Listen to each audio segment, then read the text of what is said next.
Asterisk. What is a conjunction in English grammar? Asterisk. Introduction. Hello everyone, welcome back to the channel. In today's video, we'll learn about conjunctions, the words that help us connect ideas smoothly in English. Definition. A asterisk conjunction is a word that joins two or more words, phrases, or clauses together in a sentence. It shows the relationship between the parts of a sentence and helps us write clearly. Examples. Let's look at some examples. John and Joni went to the market. And is a conjunction in this sentence. She left because it was late. Because is a conjunction in this sentence. I like tea and coffee. And is a conjunction in this sentence.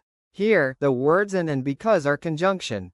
Conclusion. So now you know that conjunctions are powerful little words that connect your thoughts and make your language smoother. Keep practicing to use them correctly. Thanks for watching. Don't forget to like, share, and subscribe for more English learning videos. See you in the next one.